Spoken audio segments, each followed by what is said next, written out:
네, 오늘 계속하여 이제 요한복음 함께 나누고자 합니다. 지난 주인가 이번 주인가 우리 교회 또 오신 지 얼마 안 되신 우리 새가족 청년하고 또 교제하는데 그 청년이 이런 얘기를 하더라고요. 그래서 한가람 교회 청년부 예배 왔을 때 뭔가 일주일 동안 피곤했던 마음들이 좀 이렇게 회복이 되는 것 같다. 지친 마음들에 좀 위로받는 것 같다. 그 이야기 들었을 때 너무 감사했습니다. 이 바라옵기는 이곳에 나오는 모든 청년들의 마음이 오늘 예배를 통하여 행복하기를 소망합니다. 하나님께서 우리를 보내시고 하나님께서 우리를 사랑하시고 혹은 우리와 함께 사역하시고 우리를 교회에 다니게 하시고 우리 이 땅에 태어나게 하신 모든 이유 중에 사실 궁극적인 이유는 바로 우리가 진정한 행복을 누리는 것인 줄 믿습니다. 이거 너무나 당연한 거예요. 사실은 이게 막 엄청 어려운 이야기가 아니고 하나님이 우리가 행복하는 걸 좋아하신다는 이야기는 마치 여러분이 사랑하는 남자친구나 여자친구나 혹은 가족이 행복했으면 좋겠는 그 마음 있잖아요. 사실 그 마음이 하나님께서 우리를 향하신 가장 궁극적인 마음 중에 하나입니다. 어려서부터 우리가 교회를 다닐 때 잘못 오해하는 것 중에 하나가 하나님을 마치 시험을 내시고 그 시험에서 우리가 테스트를 통해서 못했어. 그러면 이제 완전 빵점 막 혼나고 그런 하나님으로 잘못 인식할 수 있어요. 하나님께서 이것만 딱 해서 요거 안 지키면 너 혼난다. 이런 식으로 하나님을 잘못 받아들였을 수 있습니다. 물론 하나님의 안에 그런 영역이 없다는 게 아닙니다. 하나님은 분명히 아브라함을 시험하시고 너무나 어려운 시험인 아들을 자신에게 바치라고 하는 그 엄청 어려운 시험 문제를 내주세요. 하지만 그걸 하나님이 1년 365일 100년 동안 내주신 게 아니에요. 인생에 딱 한 번 내주신 겁니다. 나머지는 대부분의 시간을 하나님은 주시고 채워주시고 계속 우리 아브라함에게 아들을 주시고 아브라함에게 생명을 주시고 수많은 성경 인물들에게 하나님을 계속하여 주십니다. 이게 하나님의 가장 궁극적인 특성이에요. 아멘입니다. 아멘이십니까? 그리고 이 하나님에 대한 사랑과 이 하나님에 대한 믿음이 우리 사랑하는 청년들의 마음 가운데 진심으로 회복되기를 소망합니다. 생각해 보세요. 비를 주시는 분이 하나님이신 걸 믿으세요? 아멘. 여러분이 하나님께 비를 바치는 게 아니죠. 이 세상에 생명을 주시는 것도 하나님이십니다. 우리가 생명을 바치는 게 아니고 사실은 우리는 하나님을 생각할 때 먼저 내 것을 가져가시는 분이라고 생각하면 하나님하고 신앙생활하기 너무 힘들어요. 왜냐하면 그 시작이 여러분이거든요. 여러분이 하나님을 택했다고 착각하거든요. 우리가 하나님을 선택했다. 내가 기독교를 선택했다 착각하는 거예요. 내 공로, 내 선택, 내 결정이 내 신앙의 궁극적인 본질적인 반석이 되는 겁니다. 아니에요. 우리의 신앙의 반석은 오직 예수님이십니다. 아멘. 하나님께서 우리에게 먼저 주셨고 하나님께서 우리에게 먼저 하나님의 생명을 주신 거고 말씀을 주신 거고 빛을 주신 거예요. 우리가 무언가 먼저 하나님께 드리기 전에. 그런데 뭔가 하나님을 생각할 때, 신앙을 생각할 때, 교회를 생각할 때 내가 주는 곳, 내가 소진되는 곳, 내가 무언가 한 곳 이것만 생각난다? 여러분 정말 신앙에 대해 점검하셔야 됩니다. 그래서 리더를 하든 청년부에서 무슨 사역을 하든 주일학교 교사를 하든 내가 지금 하나님께 계속 뭔가 하고만 있어. 하나님께 받는 게 없네? 라는 생각이 드시는 분 계십니까? 신앙에 빨간불이 켜신 거예요. 정말 빨간불입니다. 이거는 은혜가 아니에요. 하나님 아버지 앞에 무언가를 드린다는 생각이 들지 못할 정도로 사실 우리는 엄청나게 하나님께 받고 있는 주님의 백성들인 줄 믿습니다. 그래서 저는 여러분이 우리 한가람 청년들이 정말 은혜 받았으면 좋겠어요. 아멘. 정말 은혜에 젖어 있으면 좋겠습니다. 그 은혜에 젖어 있는 게 뭘까? 라는 그 궁금증이 여러분 안에 드셨으면 좋겠어요. 은혜에 젖어 있는 건 대체 뭘까? 이건 마치 뭐 같냐면은 요새 제가 인스타그램 보니까 우리 청년들이 SBSM인가? 그 엄청난 무브먼트가 일고 있어요. SBSM. 자, 그 무브먼트 운동이 일고 있는데 보니까 전혀 운동할 것 같지 않은 이 친구가 운동을 하고 있네. 막 이렇게 그 근육 짱짱맨들 사이에 굉장히 그 헬스와 어울리지 않는 제가 알고 얘가 있다고 막 이런 생각이 들 때가 있어. 이게 뭡니까? SBSM의 은혜를 그 근육 짱짱맨들이 나누고 있는 거잖아요. 지금 야 너도 해. 왜? 머릿속에 그 생각밖에 없으니까. 이게 은혜예요. 사실 누군가 시키지 않아도 지나가다가 쟤한테 이거 얘기하고 싶은 거야. SBSM이 뭔지 모른다. 그럴 수 있습니다. 우리 새가족들 분이 요새 많으시니까. 자, 모르시면은 예배 끝나고 이렇게 몸 좋아 보이는 형제한테 가서 SBSM 뭐예요? 물으면 알 거예요. 얘네가 SBSM 애들이 하는 거 보니까 공휴일에 헬스장이 문 닫으면 다른 동네 가더라고. 그리고 이제 운동 좀 같이 했으면 하는 지체 찾아서 막 경기도까지 오더라고. 누가 시켰습니까? 그거 누가 돈을 줘요? 아니에요. 은혜 받았기 때문에 하는 거예요. 여러분이 오늘 교회 나오고 오전부터 주일학교 섬기고 하는 모든 이유들 사실은 누가 돈을 줍니까? 교회 나온다고? 이거 나온다고 누가 여러분의 자기소개서, 이력서에 뭔가 한 줄이 더 생깁니까? 아니잖아요. 사실은 모든 거의 시작은 은혜예요. 은혜. 내가 하나님께 받은 은혜가 너무 많아서. 지금 누군가 저한테 신은호 당신이 은혜 받았습니까? 물어보면 저는 요새 너무 은혜에 젖어 있는 삶을 살고 있는 것 같아요. 눈만 감으면 샤워만 하면 이렇게 운전만 하면 아 내가 이걸 좀 해야겠다. 막 이런 생각이 들어요. 외국인 유학생들이 한국에 너무 많이 왔어. 얘네를 좀 섬겨야겠어. 점점 지방대가 한국인들이 줄다 보니까 지방대가 살려면 외국인 유학생들 더 많이 유치할 수밖에 없어. 그 외국인 유학생은 앞으로 한국에 더 많이 올 거야. 10년, 20년 뒤에 더더욱. 얘네를 그냥 두면 안 돼. 얘네는 대부분 이슬람이거나 얘네는 대부분 그냥 기독교가 아닌 상태에서 올 텐데 얘네를 정말 잘 섬겨서 잘 교육시켜서 얘네가 다시 돌아갈 때는 정말 선교사로 파송을 해야겠다라는 그 저의 10년 프로젝트가 다시 한번 마음 가운데 생겼어요. 아 얘네가 뭘 원할까? 명절 때 얘네 진짜 심심하겠네? 그럼 나 얘네하고 명절 때 얘네 데리고 윷놀이 해야겠다. 이런 생각이 너무 드는 거죠. 너무 행복한 겁니다. 내가 이 외국인 유학생을 섬기려고 하다 보니까 외국인 근로자가 너무 많네? 얘네는 어떻게 할까? 내가 또 하다 보니까 우리 MK들, 선교사님 자녀들 안식년 때 들어왔는데 얘네 너무 심심하겠다. 얘네 데리고 1박 2일 투어 해야겠다. 남산타워도 가고 여기도 가고 저기도 가고 하면서 얘네 재밌는 거 해줘야겠다. 제 안에 이것저것 하고 싶은데 이게 저한테 막 누가 시킨 것도 아니고 이걸 안 하면 안 될 것 같은 것도 아니고 그냥 너무 재밌는 거예요. 뭐만 오면은 누군가 보면은 아 얘한테는 어떻게 하나님의 마음을 전할 수 있을까? 청년들 이렇게 바라보면 쟤한테는 어떻게 예수님이 얼마나 좋으신 분인지 소개할 수 있을까? 누가 시킨 게 아니에요. 그냥 제 마음 가운데 주신 주님의 은혜가 있어요. 그래서 이것이 하나도 저한테 힘들지 않고 재밌어요. 얼마나 재밌냐면 저희 아내가 저의 표정을 보면서 얘기하더라고요. 내가 있잖아 최근에 누군가를 봤거든. 근데 그 아저씨 표정이 너하고 똑같아. 그 누군데? 주말에 골프 치는 아저씨. 얼마나 행복한지 몰라. 표정이 엄청 행복한데 그 표정 어디서 봤더라 했더니 집에서 맨날 줌 키고 집에서 어디 간다고 하고 누구 만나고 온다고 하는 그 네 표정이랑 똑같아. 저희 아내가 그 말 들었을 때 아 내가 진짜 이게 너무 행복하고 좋은 거구나 이런 생각이 들더라고요. 여러분이 저한테 무언가를 시키고 제가 여러분한테 무언가 시켜서 무언가 된다는 거는 사실 이미 은혜가 아니에요. 이거는 의무와 그냥 이거는 하나의 숙제 정도밖에 안 돼요. 하나님께서는 우리의 신앙생활을 그렇게 세팅하시지 않으셨어요. 여러분 하나님을 숙제하듯이 하지 마세요. 그렇다면 여러분 안에 갈급함이 제가 계속 생기라고 얘기하는 거예요. 그럼 그걸 어떻게 해야 돼요? 그 은혜를 어떻게 받아야 돼요? 제가 어떤 청년과 또 이야기를 하다가 이렇게 얘기를 하더라고요. 제가 술을 너무 좋아하는데 술을 좀 끊으면 하나님이 저를 좋아하실까요? 이렇게 이야기를 하더라고요. 그 친구한테 얘기했어요. 아니 너 술 끊는다고 해서 하나님이 너 지금 좋아하는 것보다 더 좋아하는 거 없어. 왜? 네가 술을 마시고 안 마시고가 하나님의 사랑에는 절대 0.1%도 기여하지 못하거든.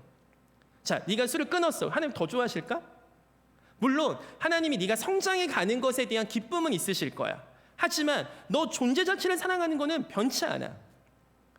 제 딸 5살짜리 소혜가 제가 지금 전셋집에 사는데 가끔씩 마음 가운데 너무나 아픈 일을 행해요. 그게 뭐냐? 벽지에다 계속 자기 이름을 써요. 벽지 한 번 쓸 때마다 몇 센치 쓰면 저게 몇만 원이거든요. 벽지 갈아주려면. 마음이 아프죠.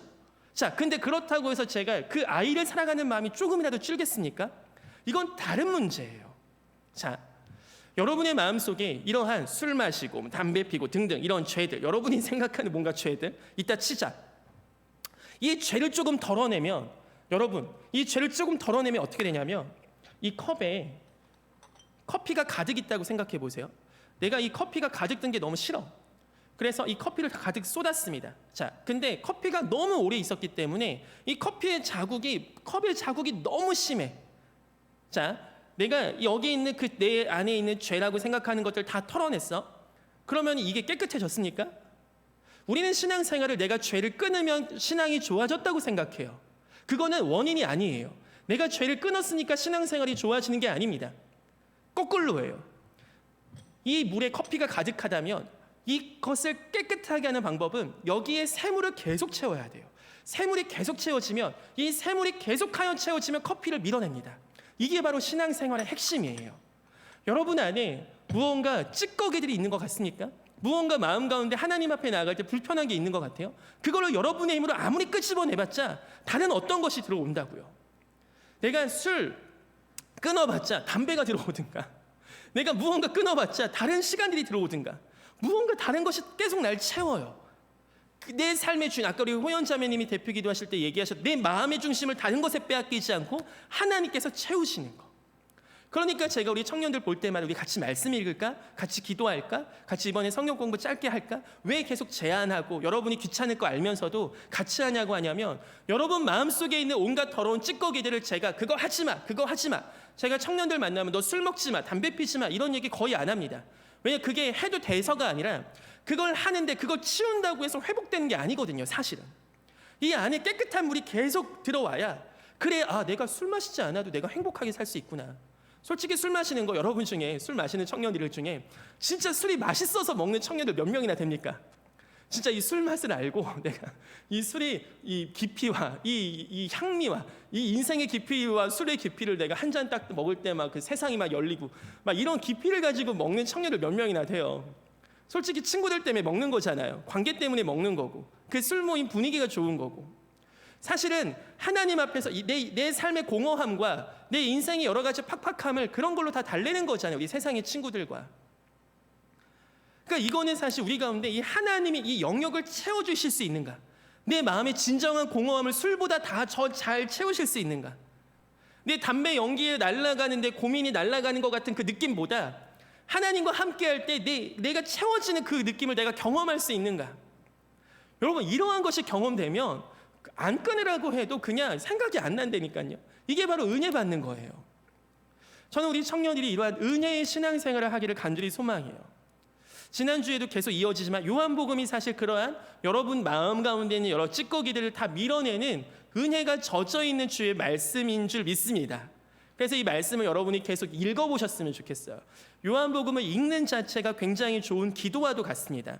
요한복음을 소리내서 읽는 것 자체가 여러분의 신앙생활에 굉장히 큰 도움이 될 거예요. 자, 오늘 1장 14절 한번 읽어볼게요. 다시 제가 읽어볼게요. 말씀이 육신이 되어 우리 가운데 거하시며 우리가 그의 영광을 보니 아버지의 독생자의 영광이요 은혜와 진리가 충만하더라. 아멘. 여기서 우리 예수님께서 등장하시죠. 드디어 말씀이 육신이 되어 이 땅 가운데 오셨습니다. 그래서 제가 지난주에 한번 설교할 때 한국에 예수님이 한 120분 정도 계신다고 했는데 우리 한 청년이 또 물어보더라고요. 그러면 예수님도 이단인 줄 어떻게 아냐? 그럼 예수님도 2000년 전에 이단 소리 듣고 계셨는데 지금 있는 예수가 진짜 예수면 어떡해요? 막 진짜 우리가 바리새인이면 어떡해요? 진짜 우리가 사두개인이면 어떡해요? 정말 이런 질문 들을 때마다 너무 귀여워서 정말 안아주고 싶어요.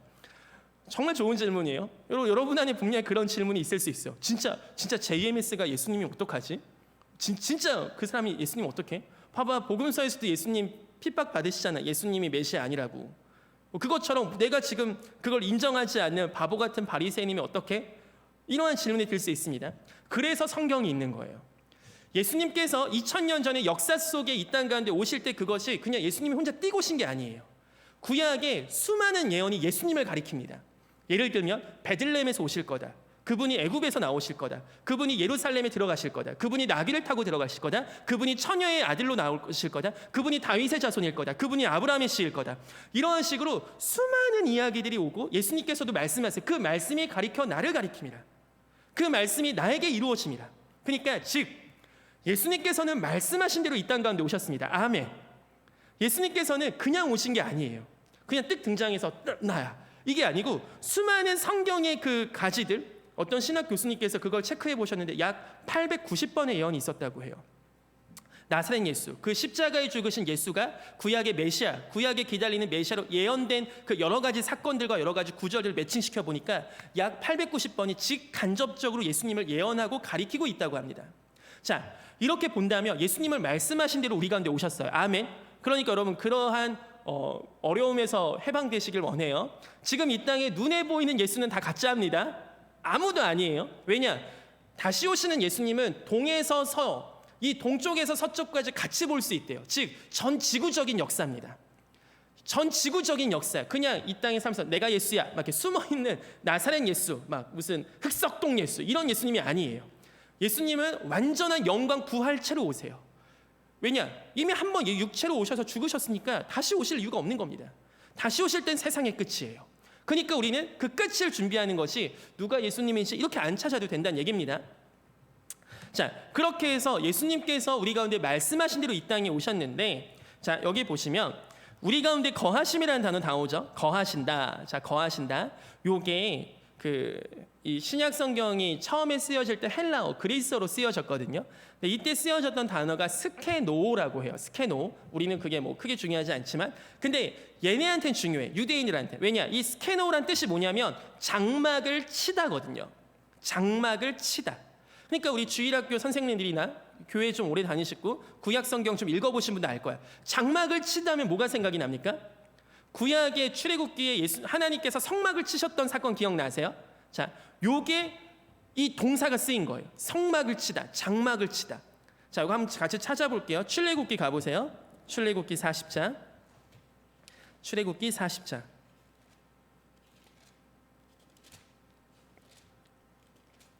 출애굽기 40장. 우리 34절, 35절. 네, 제가 읽습니다. 출애굽기 40장 34, 35. 구름이 회막에 덮이고 여호와의 영광이 성막에 충만하며 모세가 회막에 들어갈 수 없었으니 이는 구름이 회막 위에 덮이고 여호와의 영광이 성막에 충만하였음이며. 이 단어가 나오죠. 네, 성막에 여호와의 영광이 충만하다. 이 성막 개념이 바로 광야에서 이스라엘 공동체가 한 200만 명 정도 있었다 치면 그 가운데 하나님이 내가 너희와 함께 할게, 이러한 메시지를 담으셔서 얘들아 이렇게 성막을 지어, 그럼 거기에 내가 함께 있을 거야. 이게 함께 하심의 이야기를 하는 거거든요. 성막. 또 하나 찾아볼게요. 열왕기상 8장 11절. 열왕기상 8장 11절. 자, 우리 함께 읽을게요. 이 부분은 8장 11절. 제가 가진 구약 성경 525페이지입니다. 시작. 제사장이 그 구름으로 말미암아 능히 서서 섬기지 못하였으니 이는 여호와의 영광이 여호와의 성전에 가득함이었더라. 이거는 성전은 다윗과 솔로몬 때 우리가 하나님께도 좀 집을 지어드려야겠다 해서 하나님의 성전을 짓거든요. 그때 하나님께서 이게 성전 다 지었어. 그래서 하나님 성전 받으세요. 이제 이렇게 예배를 했어. 그때 하나님이 오신 거예요. 하나님의 이 영광이 충만하다. 그래서 내가 이 예루살렘 성전에 함께하겠다라는 말씀이에요. 이 말씀과 비슷한 결이 오늘 요한복음 1장 14절이에요. 그래서 그 개념을 기억하시고 다시 읽습니다. 제가 읽을게요. 말씀이 육신이 되어 우리 가운데 거하심에, 이 거하심에가 뭐냐? 성막, 성전처럼 함께 하신다는 거예요. 그래서 독생자의 영광이라는 표현이 있죠. 우리가 그의 영광을 보니. 즉 성막, 성전, 하나님의 영광 함께 임한 것처럼 예수님이 오셨는데 이분이 독생자의 영광이 있고 거하시네, 성막이시네, 성전이시네, 이 이야기가 되는 겁니다. 좀 더 깊이 들어가면 이건 단순히 예수님이 성막 같은 분이시구나, 예수님이 성전 같은 분이시구나가 아니에요. 사실은 성막과 성전의 본체가 누구십니까? 예수님이세요. 하나님의 영광이 그냥 단순히 성막에 내가 함께 있다 정도가 아니라 그 영광 자체가 바로 예수님이십니다. 그럼 뭐가 본질입니까? 하나님이 우리 가운데 알려주시려고 했던 그 모형 같은 성막과 성전이 본질입니까? 아니면 그 영광 자체이신 예수 그리스도가 본질입니까? 이것이 바로 요한복음이 우리 가운데 던지는 계속 메시지입니다. 예수님이 단순히 좋은 분이야, 예수님이 단순히 우리를 위로해 주시는 분이야가 아니라 이분 자체가 하나님의 영광이야. 이분 안에 모든 영광이 다 있어. 독생자의 영광, 우리가 그의 영광을 본다, 성막에 거한다. 하나님이 그래서 우리와 함께 거하신다는 메시지가 바로 예수 그리스도의 나타나심이에요. 거기서 말씀이 육신이 되어, 자, 요 문구는 제가 참 읽을 때마다 너무 은혜가 돼요. 구약에서는 이 말씀이라는 개념이 뭐냐면 구약에서는 율법이 주어집니다. 그러니까 하나님이 율법을 우리 가운데 이렇게 주세요. 주시는 거예요. 이 기부의 개념이에요. 내가 하나님께서 우리에게 이렇게 뭘 주시는 거예요. 말씀을 주시는, 이렇게. 근데 신약에서 요한복음은 그게 아니에요. 말씀 자체가 육신이 된 겁니다. 아멘. 이거는 내가 좋은 거, 어떤 거를 선물을 상대방에게 주는 게 아니고 나를 선물로 준 거예요. 내 모든 것을 다 준 거예요. 이게 바로 신약의 예수 그리스도의 나타나심의 복음의 핵심이에요. 여러분, 하나님은 여러분에게 하나님을 다 주시기를 원합니다. 우리가 오늘 구하는 하나님께 조금, 하나님 내 직장 문제 좀 풀리게 해주세요. 내 이성 교제 문제 좀 풀리게 해주세요. 내 어떤 인간관계 문제 풀리게 해주세요. 단순히 이 정도에서 끝나는 게 아니고 하나님 나에게 하나님을 주세요. 하나님 나에게 예수님을 주세요. 하나님 나에게 당신을 주세요. 내가 주님으로 채워지기를 원합니다. 그게 이 요한복음에 있는, 이 복음서에 있는, 이 성경에 있는 하나님께서, 예수님께서 궁극적으로 오신 이유세요. 단순히 조금 우리의 삶을 조금 더 나은, 조금 더 좋은 삶이 아니라 바로 하나님 그분 자신을 주시려고 하는, 여러분의 신앙생활이, 여러분의 그 말씀 생활이, 여러분의 교회 생활이 그 궁극적인 예수님을 얻게 되는, 그 교회 나오실 때마다, 예배 드리실 때마다 다른 어떤 것도 물론 다 가져가실 거예요. 그냥 하나님이 야, 내 그거는 못 주겠네, 나 주면 안 되겠니, 막 이런 게 아니에요. 내가 있잖아, 반지는 못 줘요, 돈은 없어서 가난해서, 나 주면 안 돼? 막 이런 식의 말로 때우시는 분이 아니세요. 능력이 많으신 분이 다 주실 수 있는 그분께서 단순히 요거 하나 갖고 성에 안 차시는 거예요. 야, 너무 작은 거 아니야 그런 거는? 야, 난 날 줄 건데. 여러분, 하나님과 그러한 신앙생활, 하나님과의 그런 관계가 정말 우리 청년 때 그걸로 인하여 여러분이 채워지고 깊어지고 하나님과 진정한 신앙생활이 되는 그러한 은혜가 있으시기를 축복합니다. 아멘. 자, 그래서 성막과 성전의 본질 대신 예수께서 우리 가운데 오셨습니다. 자, 예수께서 우리 가운데 오셨고 말씀이 육신이 되어서 우리가 그분과 함께하고 우리가 그분을 믿고 하면 어떠한 결과가 발생하냐? 성령 하나님이란 분이 또 계세요. 예수님이 이건 나중에 요한복음 계속 하다 보면 반복되니까 알아서 이해되실 거예요. 예수님께서 승천하시면서 무엇을 얘기했냐면, 얘들아, 내가 간다고 걱정하지 마. 너희에게는 성령께서 오실 거야. 그 성령께서 각 사람에게 임하실 거야. 나는 나사렛에 있으면 유대에서 못 봤잖아. 예루살렘에 있으면 갈릴리에서 못 봤잖아. 그런데 이 성령께서는 각 사람 위에 임하실 거야. 각 사람에게 선생님이 되실 거고 각 사람의 심령 가운데 임하실 거야. 실제로 성령께서 오셨을 때 각 사람 가운데 불의 혀같이 임하셨습니다. 그래서 각 사람이 하나님의 큰 일을 증언하기 시작했습니다. 각 사람들이, 우리가 그러한 성령을 받아서 이제는 우리가 성전이라고 하세요. 아멘. 성령께서 우리 가운데 함께 하시니까 그 예수님 안에만 있던 독생자의 영광, 그것이 우리가 하나님이라는 얘기는 아니에요. 예수님 안에서만 있던 그 성전의 본질이 이제는 나도 성전, 뭡니까? 하나님이 나와 함께 하신다는 거예요. 하나님이 내 안에 계신다는 거예요. 그게 바로 우리의 성전의 삶이에요. 그렇다면 우리도 우리의 인생은 계속해서 흘러오는 과거, 현재, 미래가 계속 반복이 되잖아요. 그런데 이 구약과 신약을 크게 보면 성막과 성전이 하나님과 함께하는 공동체를 보여주는 거구나. 그것이 예수님으로부터 완성이 되는 거네. 이게 본질이구나. 근데 예수님이 올라가셨어. 그렇다면 신약의 교회는 어떻게 되지? 과거처럼 성막과 성전을 다시 지어야 되나? 안 지어도 된대. 왜? 성령께서, 공간에 임하셨던 그 성령께서 이제 각 사람의 마음 가운데 임하신대. 왜? 죄 문제가 해결됐기 때문에. 과거에는 사람은 죄가 있기 때문에 사람에게 임할 수 없어서 성막, 성전, 공간에서 임했어야 되는데 이제는 죄 문제가 해결됐기 때문에 각 사람의 심령 가운데 성령이 임하신대. 그래서 내가 예루살렘 성전과도 같은 거네. 이게 바로 흘러오는 성막, 성전의 개념이에요. 무슨 얘기입니까? 우리가 성막만큼 거룩하다고요. 우리가 성전만큼 하나님의 영광이 가득하다고요. 그게 바로 신약 그리스도인의 삶입니다. 그게 여러분의 삶이에요. 여러분을 이렇게 보고 있으면 너무나 아름다운 거죠. 하나님의 성전인 겁니다. 하나님께서 너무나 아름답다고 하시는 그 몸인 거예요. 너희 몸은 하나님의 것이라. 너희 몸은 하나님의 성전이라. 그러니까 여러분 볼 때마다 너무나 귀한 하나님의 성전인 거예요. 우리 좌우에 계신 청년들한테 우리 사랑하는 눈을 가득 담아서 고백하겠습니다. 당신은 하나님의 성전입니다. 당신은 하나님의 성전입니다. 거기에 좀 더 덧붙여서 한 번 더 해볼게요. 당신은 하나님의 성전입니다. 그러니까 술 좀 그만 처먹어. 당신은 하나님의 성전이세요. 여러분은 하나님의 성전이세요. 하나님의 성전. 그래서 이것이 또 어디로 흘러가냐? 요한계시록 잠깐 가볼게요. 요한계시록 21장. 요한계시록 21장 3절. 이거 함께 읽겠습니다. 요한계시록 21장 3절. 우리 함께 읽을게요. 시작. 내가 들으니 보좌에서 큰 음성이 나서 이르되 보라, 하나님의 장막이 사람들과 함께 있음에 하나님이 그들과 함께 계시리니 그들은 하나님의 백성이 되고 하나님은 친히 그들과 함께 계셨어. 아멘. 이게 마지막에 나온 이제 하나님의 장막이에요. 아멘. 이게 천국입니다. 하나님께서 우리 가운데 영원한 새 예루살렘, 이 천국을 허락하신 거죠. 아멘. 바로 이것이 그래서 우리가 어떤 개념이냐면 우리는 지금 사실 작은 천국인 거예요. 그래서 내 마음에 하나님의 성령이 임하고 그래서 나는 작은 천국으로 지금 살아가고 있는 겁니다. 그런데 현실은 그렇지 않겠지만, 그러니까 여러분의 그 공간을 계속하여 싸움이 벌어나질 수밖에 없어요. 작은 천국으로서 성령께서 주관하시는 그 여러분의 마음이 있고 세상의 죄가 계속해서 여러분을 괴롭히고 여러분 흔들게 하고 여러분한테 너는 하나님의 자녀 될 자격이 없어, 너는 죄랑 더 친해하면서 죄로 끌고 가는 그것들이 계속된 연속된 싸움이에요.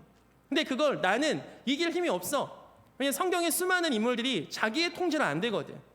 유일한 게 바로 하나님의 능력을 의지하는 거고, 그래서 기도와 말씀이 중요한 겁니다. 새로운 걸로 계속 채워놔야 돼요. 이 물에 다시 한번 비유하지만 내가 깨끗한 물을 그래서 어느 정도 채웠습니다. 뭐 수련회를 통하여 혹은 뭐 어떤 프로그램을 통하여 채웠다 쳐요. 나 이제 채웠어 하고서 1년 동안 여기다가 이 샘물을 그냥 가득 놓으면 이거 깨끗합니까? 온갖 먼지가 다 가라앉았을 거 아니에요. 그럼 이 물이 깨끗하려면 어떻게 해야 돼요? 계속 채워야 돼요. 다른 것이 흐르지 못하게. 여러분, 이것의 신앙생활의 핵심이에요.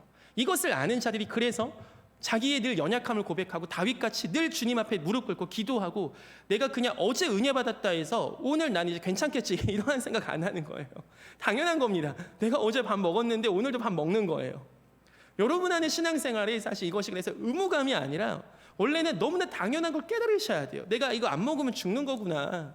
내가 오늘 말씀 안 읽으면 나 그냥 세상에서 애들과 똑같이 사는 거구나. 저는 장담해요. 저는 오늘도 이렇게 설교했지만 언제든 넘어질 수 있는 진짜 나쁜 놈이에요. 진짜 나쁜 놈이고 진짜 쓰레기예요. 저는 장담해요. 그렇기 때문에 저는 하나님 앞에 늘 무릎 꿇을 수밖에 없어요. 하나님, 주님이 저 안 붙잡아 주시면 저 진짜 죄 가운데 죄의 구렁텅이에 살 놈입니다. 주님이 저 안 잡아주시면. 우리 중에 여러분, 우리 청년들 중에 나는 이제 죄 안 지을 수 있을 것 같아, 신앙생활 잘할 수 있을 것 같아, 그분 진짜 빨간불 드신 분이에요. 오늘 이 시간 하나님, 나 진짜 어떡하죠? 나 진짜 망한 것 같아요. 나 진짜 신앙 슬럼프 제대로 왔어요. 이런 분이 진짜 은혜가 있어요. 그래서 막 그런 분들 얘기 들을 때마다 이제 너무 내가 은혜가 있구나 이런 생각이 들어요. 하나님께서 우리 가운데 그런 작은 천국을 허락하신 겁니다. 우리는 그 작은 천국을 잘 지켜야 되는 정원사와도 같은 거죠. 그렇게 계속 우리가 가꾸는 겁니다. 한 나무가 자라게 할 때 하나님께서 우리를 또 나무로 많이 비유하셨는데, 한 나무가 자랄 때 이 나무가 잘 자라려면 어떻게 해줘요? 잔가지들을 많이 가지치게 해주죠.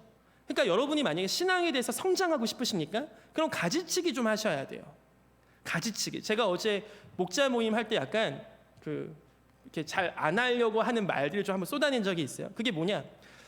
저는 이제 서울에 살던 적이 저는 많이 없습니다. 주로 뭐 포항이나 경상도나 뭐 저기 전라도나 이런 지방을 돌아다니며 살다 보니까 서울 처음 사역해 보니까 우리 서울 청년들 볼 때 두 가지에 놀랐어. 첫 번째 뭐냐? 너무 똑똑해. 너무 똑똑해. 저는 대학교 별로 좋은데 안 나는, 아니야. 너무 똑똑해. 그게 뭐냐면 어려서부터 이 다른 지역과 또 다른 느낌이 있어요. 뭐냐면 엄청 드라이브가 돼 있어요. 지금 도태되면 안 된다는 엄청난 드라이브. 그래서 이게 두 번째 놀란 거, 엄청 바빠요. 시간이 없어. 엄청 바빠. 왜? 자기 스펙 관리도 해야 되는데 플러스 뭐도 해야 돼. 인스타그램에 업로드도 해야 되거든. 그러려면은 멋있는 카페 이런 데 가야 되거든. 인생 내 것 한 번씩 찍어줘야 되거든. 이런 거 등산도 해줘야 되고 이런 거 계속 해줘야 되거든. 이게 이제 스펙화 돼버렸더라고요. 그러니까 너무 바빠. 너무 바빠서 끼어들 시간이 없어. 개입할 시간이 없어. 그저 주일날 교회 나오는 걸로 감사해야 될 것만 같은 이런 오묘한 착각이 들더라고요. 이게 너무 당연한 것 같아. 왜? 다 그러고 사니까. 제가 이거 볼 때마다 서울을 볼 때 무슨 생각 드냐면, 와, 여기 진짜 바벨론이다 이런 생각 들어요. 와, 여기 진짜 소돔과 고모라다. 제가 평가하고 정죄하는 게 아니라 하나님보다 자기를 어떻게 가꾸는지가 너무 중요해진 겁니다. 그리고 하나님은 믿는 거, 주일날 내가 교회 한번 가면 되는 걸로 그냥 퉁치는 거예요. 제가 이 이야기가 진짜 바빠 죽겠는데 주일날 교회 한번 나오신 거 그걸로 부족해요, 이 이야기가 아니에요. 여러분이 마치 하나님을 여러 가지 여러분의 스펙의 하나, 나는 기독교인이라고 혹시 착각할까 봐 이야기하는 겁니다. 우리 하나님은 그렇게 대우받으실 분이 아니세요. 우리 하나님 그렇게 믿지 마세요. 우리 하나님은 우리의 모든 존재를 짓눌러도 우리가 없어지고 하나님만 남아도 합당하신 분이십니다. 근데 내가 뭐라고? 우리 하나님을 내가 하나의 나를 구성한 하나의 종교의 카테고리에 그분을 가둬놓습니까? 그렇게 믿을 거면 믿지 마세요. 우리 하나님 그런 분 아니세요. 우리 하나님은 내 존재를 잡아 먹으실 수 있는 분이세요. 우리 하나님은 내 모든 것을 다 가져가도 괜찮은 분이세요. 그분이 그렇게 가져간다는 게 아니라 그래도 되시는 분이라고요. 근데 그분이 날 다 안 가져가시고 그분이 나에게 시간에 11조만 내도 우와, 네가 날 사랑하는구나. 내가 시간이 조금만 내도 네가 오병이어를 나한테 주는구나. 그렇게 하나님이 좋아하시고 사랑하시고 우리를 기뻐하시는 것이 원래 그 하나님의 본질 자체는 우리를 창조하신 분이라면 우리가 어떻게 감히 하나님 그분을 나의 카테고리에 하나에 두겠습니까? 그런데 서울에 와서 제가 경험한 게 그거예요. 너무나 신앙이 좋아 보이는 것 같고 너무나 여러분이 나이스합니다. 그래서 뭐라고 혼낼 것도 많이 없어요. 그런데 바로 이 부분이 걸려요. 이 부분. 여러분은 지금 진짜로 하나님이 여러분의 삶의 위치에 어디에 계십니까? 이 이야기가 여러분이 이렇게 들리지 않았으면, 그러니까 수요예배 나오고 금요기도에 나오고 등등등 다 나와야 돼, 이렇게 안 들렸으면 좋겠어요. 단순히 이 정도, 이거는 나중에 결과론적인 이야기고 그 전에 여러분의 마음, 여러분이 아시잖아요. 하나님이 여러분의 마음에 어디에 계십니까? 여러분을 툭 찌르면 하나님이 나와요? 아니면 세상이 나와요? 지나가다가 너 지금 무슨 생각했을 때 여러분 하나님 생각이 많이 나요? 아니면 세상 생각이 많이 나요? 제가 볼 때 여러분은 너무나 화려한 잎사귀와 같아요. 여러분은 너무나 화려한 나무와도 같아요. 서울에 사는 청년들 언제나 자기가 원하면 좋은 찬양 집회 갈 수 있고 언제나 자기가 원하면 좋은 교회 갈 수 있습니다. 그런데 너무나 잎이 많고 너무나 가지가 많아서 진짜 하나님께 드려야 되는 그 순수한 마음이 너무나 분산되는 걸 느낍니다. 여러분의 마음은 지금 하나님을 향하여 달려가고 있습니까? 여러분의 신앙은 지금 화려하지 않아도 정말 주님을 위하여 성장하기를 원하십니까? 주님을 향하여 가고 계십니까? 아니면 여러 가지가 있는데 그 중에 하나가 하나님을 향해 빼끔이 나간 걸로 여러분은 지금 안위하고 계십니까?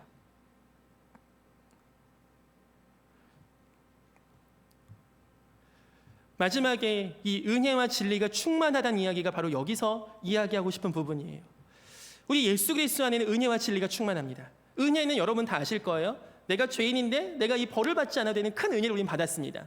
근데 이 은혜가 많이 강조되죠. 우리의 신앙은 은혜가 중심이니까. 그런데 은혜만 강조되다 보니까 이 진리에는 잘 몰라. 여러분, 우리는 진리의 대로 살아가는 주의 백성인 줄 믿습니다. 마치 이게 하나님 모든 죄를 다 용서하시니까 지금 나 다 용서하시잖아요, 이러고 다 통쳐. 그러니까 뭐냐면 모든 사람이 다 새신자야. 그냥 교회를 몇 년 다녔든 계속 새신자야. 그냥 신앙의 상태는 교회를 내가 3년 다녔고 5년 다녔고 7년 다녔고 10년 다녔고 심지어는 어렸을 때부터 다녀서 거의 30년 다녔으면 30년 치에 교회 짬밥이 나와야 될 거 아닙니까? 그런데 신앙 상태는 새신자야. 그냥 하나님 믿은 지 얼마 안 돼, 하나님 다 용서하시죠? 그리고 30년을 사는 거야 지금. 제가 우리 딸이 소혜가 7년 만에 나왔어요. 그러니까 생명 자체가 너무 감사하죠. 근데 이 아이가 벌써 5년이 됐는데 여전히 신생아의 모습으로 있다면 제가 어떻게 생각하겠습니까? 생명 자체는 너무 귀한 거죠. 하지만 얘가 성장하지 않는 생명은 제가 어떤 생각이 들겠어요? 얘가 5년째 얘가 그대로 가만히 있으면 아버지인 제 마음이 어떻겠습니까? 여러분의 신앙 상태도 마찬가지일 겁니다. 하나님이 여러분을 보실 때 이 아이가 작아도 점점 크고 있네 라고 생각합니까? 아니면 얘는 왜 멈춰 있지? 라는 생각 속에 하나님이 얘는 왜 갑자기 적어지지? 하나님은 어떤 생각을 여러분을 바라보며 하시겠습니까? 이 신앙은 생명과도 같아요. 생명이 있는 거는 자연의 너무나 절대적인 원리 중에 하나가 뭡니까? 생명이 있는 건 성장을 합니다.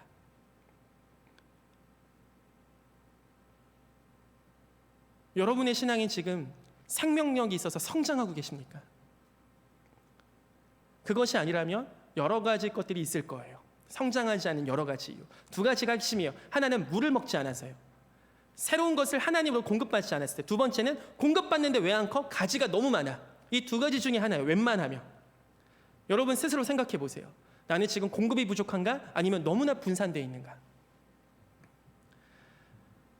우리 사랑하는 한가람 청년들에게 청년 때는 이러한 것이 정리가 되는 시간입니다. 단순히 교회 열심히 섬기면 하나님 복 주실 거야? 이러한 얘기로 여러분 안에 정리가 안 돼요. 사실 나는 교회 열심히 섬기는데 왜 내 신앙은 성장하지 않는 것 같지? 라는 생각이 청년 때 들 수 있어요. 두 가지 중에 하나, 공급받지 못하거나 아니면 잔가지가 너무 많거나. 청년 때 정리하는 거예요. 여러분이 진짜 신앙생활을 원하신다면. 근데 이건 달라. 근데 저는 좀 쉬고 싶어요. 다 싫어요. 하나님은 약간 슬럼프 좀 즐기고 싶어요. 이건 좀 다른 얘기. 이거는 그냥 좀 시간이 필요한. 둘째 아들이 하나님, 아빠 나 용돈 줘, 나 유산 다 줘, 나 저기 놀고 올게. 이럴 때는 그냥 아빠가 보내세요. 그냥. 그럴 때는 어쩔 수 없는. 여러분이 그렇다면은 제가 더 이상 얘기할 건 없는 거고. 근데 내가 신앙이 좀 성장했으면 좋겠어라는 마음이 있다면 이건 다른 얘기예요. 두 가지 중에 하나 점검하셔야 돼요. 자, 은혜와 진리, 이 이야기를 잠깐 마지막 할게요. 그래서 은혜는 우리가 너무 많이 어쩌면 알고 있는 것 같아. 근데 오늘은 그래서 시간이 없으니까 진리에 대해 좀 이야기하고 싶습니다. 은혜와 진리가 충만하다. 아멘. 여러분, 우리가 기독교는, 교회는, 성경은 다 용서해 주시잖아. 그러니까 다 받아주시잖아. 그러니까 차별금지법을 계속 통과시키려고 하고 계속하여 교회 앞에서 시위하시는 분들이 주장이 이거잖아요. 야, 기독교는 사랑을 얘기하고 하나님은 사랑을 이야기하는데 니네는 왜 우리 사랑하지 않아? 막 이렇게 얘기하시잖아요. 왜 차별해? 막 이렇게 얘기하잖아요. 요새도 계속 그게 이슈가 되고 있어요. 다시 올해 또 차별금지법 이야기가. 자, 이 부분은 좀 더 디테일하게 들어가는 거는 다음 이야기 때 하고, 그냥 오늘은 그 진리에 대해서만 얘기할 때, 우리가 흔히 사랑을 얘기할 때 고린도전서 13장을 얘기 많이 하거든요. 한번 같이 찾아볼게요. 고린도전서 가보세요. 13장. 고린도전서 13장 6절 가보세요. 6절. 자, 사랑은 어떠냐면 이렇게 설명해 주는 거거든요. 제가 한번 4절부터 쭉 읽어볼게요. 들어보세요. 사랑은 오래 참고, 사랑은 온유하며, 시기하지 아니하며, 사랑을 자랑하지 아니하며, 교만하지 아니하며, 무례히 행하지 아니하며, 자기의 유익을 구하지 아니하며, 성내지 아니하며, 악한 것을 생각하지 아니하며. 자, 같이 읽습니다. 6절은 시작. 불의를 기뻐하지 아니하며, 진리와 함께 기뻐하고. 사랑은 진리와 함께 기뻐합니다. 아멘. 진리는 우리에게 사실 조금 더 쉬운 얘기를 하면 기준을 제시하는 거예요. 진리가 너희를 자유케 하리라 말씀하시잖아요. 즉, 이 안에서는 놀아도 돼라는 바운더리를 결정해 주는 겁니다. 즉, 진리는 우리 가운데 기준을 제시해 줘요. 이 국경을 성정해 줘요. 하나님의 백성으로서 이 정도까지 돼라는, 우리 안에, 그래서 내가 이 안에서 놀 수 있는 거구나라는 게 되는 거라고요. 진리. 그래서 이것이 우리 가운데 틀이 없으면, 나 지금 잘 살고 있는 건가? 나 이렇게 해도 되나? 대체 여기서 이게 해도 돼? 금이 없으니까. 난 지금 남한이야, 북한이야? 이렇게 되는 거거든요. 근데 진리는 옳고 그름에 대한 기준을 우리 가운데 분명히 제시합니다.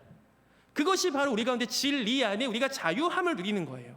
우리는 지금 남한에 사시면서 내가 지금 북한이면 어떡하지? 이런 걱정 안 하시잖아요. 왜냐하면 우리가 국경 38선 안에 있기 때문에 그런 겁니다. 하나님의 진리가 그래요. 그리스도인 백성을 마땅히 살아갈 경계선이 있습니다. 마음껏 넘어가도 되고, 하나님 내가 좀 북한 좀 갔다 놀러 올게요, 이런 게 아니라고요. 모든 죄를 용서해 주시죠. 근데 마치 그러니까 기독교인이 돼도, 그리스도인이 돼도 계속하여 나 죄 지어도 주님 다 용서해 주실 거요 라는 얘기는 마치 뭐냐면, 한 남성과 여성이 있습니다. 근데 이 남성이 워낙 바람둥이였어.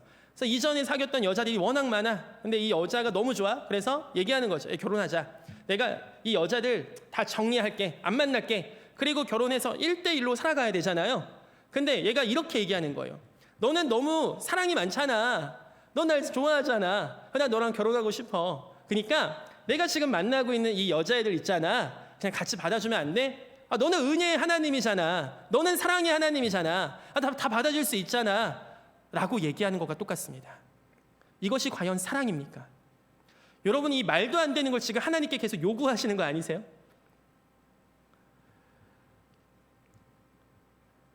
오늘 우리 기도할 때 여러분의 이미지에 여러분이라는 하나의 나무가 머릿속에 떠올랐으면 좋겠어요. 그리고 그 나무가 지금 성장을 하는 데 있어서 물을 안 먹어서 뿌리가 완전히 말라버렸는지, 아니면 물은 계속 먹는데 너무나 가지가 많아서 이것이 도저히 나무가 자라지 않고 옆으로만 그냥 비대해지는, 이러고 있지는 않은지, 이러한 마음과 생각이 여러분의 오늘 이 시간 기도하는 가운데 있기를 소망합니다.